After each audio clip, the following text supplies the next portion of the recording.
Hey guys, Brian here with Wolf Spray Outdoors. Thanks for stopping by to check out the overview on our 30-30 that we used in the defensive lever gun series. If you haven't seen the series, check the link right up here. It'll take you to it.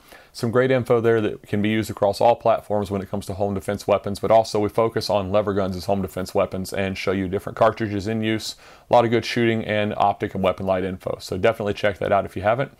So sitting in front of me is a Marlin 336W.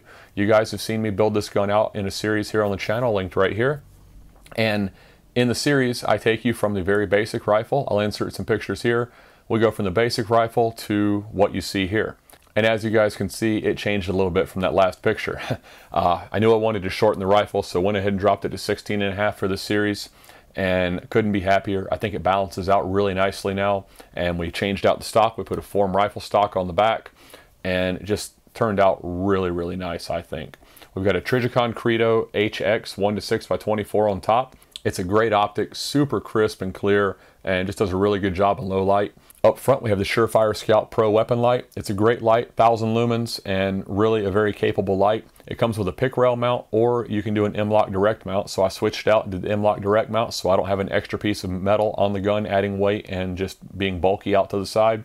And the light can swivel and tuck it in next to the rifle, so it makes it really nice. You can adapt it to whatever weapon platform you're using. You can tilt it out or tilt it in to make it fit exactly where you want it. Underneath the rifle, we've got, of course, the Range of Point Precision M-LOK handguard. Wouldn't have anything else on here, guys. It fits great. It looks great, especially with the gray. I think it matches the form rifle stock extremely well.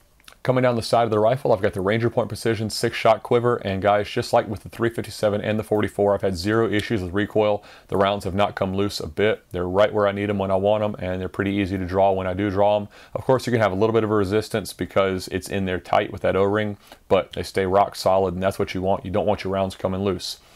That brings me to our next quiver. On the bottom, I've got the Optic USA 2-shot quiver. I had a 2-shot on hand, and it fits nicely on the bottom. It's the perfect width, so I figured why not have an extra 2 shots to give me a total of 8 on the gun. Well, it's a great quiver. It works extremely well, but you do have set screws on the back that you have to adjust to tension down a polymer disc, basically, around the bullet. It gets the job done once you tighten it down, but I have noticed when I've switched cartridges or switched brands that there can be a slight variance in the thickness of the brass or in the diameter of the bullet overall. And that slightest of variance will cause an issue with those set screws when you change it out. For instance, I was out shooting with a 45-70 and I had a 2-shot quiver on the side.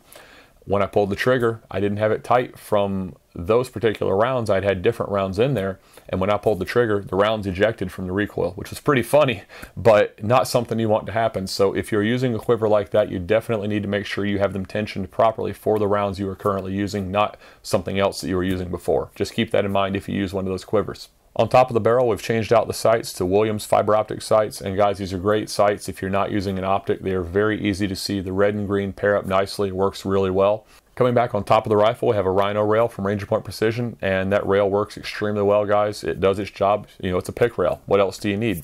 One nice feature they've added is they cut out the middle section, and you are able to use your barrel-mounted sights by looking down that channel. It makes it really efficient, so if you do take your optic off, or if you just don't have an optic but you want a pick rail just in case, or you have a quick release, whatever, you can still use your iron sights when you want to. I think it's a really nice feature they added in.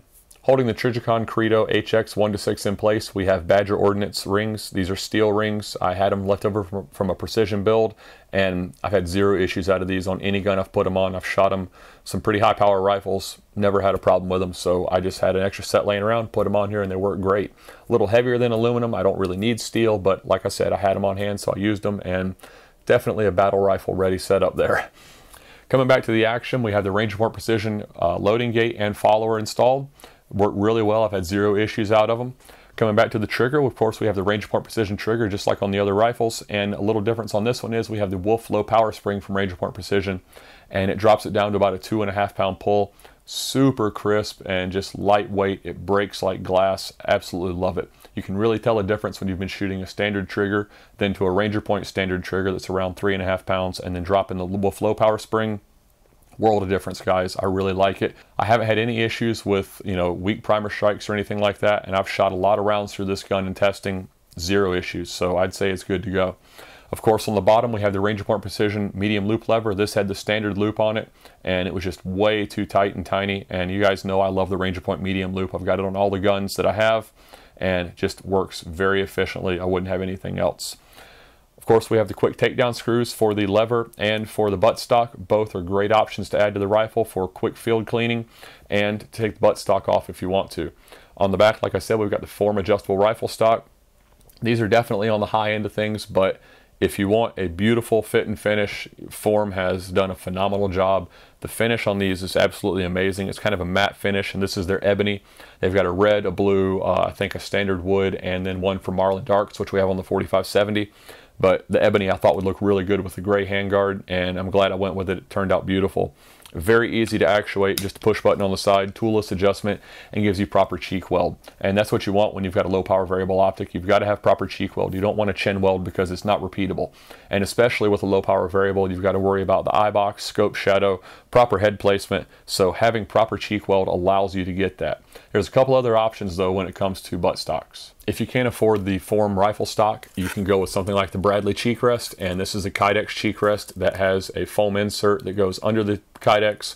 You lock it to the stock with Velcro, and you adjust it with set screws. Once you set it, that's where it is until you take it back off and readjust it, but there's really no need to adjust it as long as you leave it on that rifle or you have a different shooter come along. But the nice thing about these is they're inexpensive, and if you need to, you can move them from different platforms to another platform, and they work out because they're pretty universal as long as you don't have anything funky going on. So that's a good option. They're not very expensive, and they come in a myriad of colors, and whatever Kydex is available, he's pretty much got it. Now the other option that's coming to market is the Ranger Point Precision adjustable butt stock, and it's all aluminum. As you guys see here, this is going to be a really cool stock. It is going to adjust for cheek weld by adjusting the set screws and tilting the stock up. Additionally, you have room to mount an M-LOK panel on the back and put a quiver at the back of the rifle, which is a nice addition if you want extra rounds or if you want to move that weight to the back of the rifle to better balance the rifle. I think it's going to be a pretty cool setup, and I can't wait to get one in hand and try it out. Overall, that's it, guys. This has been a phenomenal rifle. I'm really glad I built it out the way I did, and I caught it right at the end of Marlin. And not only right at the end of Marlin, I bought it right at the end of them having the 336W, which is their basic parkerized barrel band model. It was $400 out the door, and I think that was a really good buy for a new rifle. I know it was a Remlin, but I've had zero issues out of this gun. Yes, it was sharp on the inside like all the others have been from Remington, but had zero issues with feed and function, any of that. It worked great. So I got lucky and got a good one. Sights were straight on it, no issues there. I hope this answers all your questions about the 3030 we used in the defensive lever gun series. Like I said, it's been a great rifle and definitely something I'm going to keep around for a long time. This one's not going anywhere, guys. Coming up next, we got the 4570. If you like what you see, give us a big thumbs up for a like. Hit that subscribe button. Check us out on Instagram and Facebook. Have a good one, guys.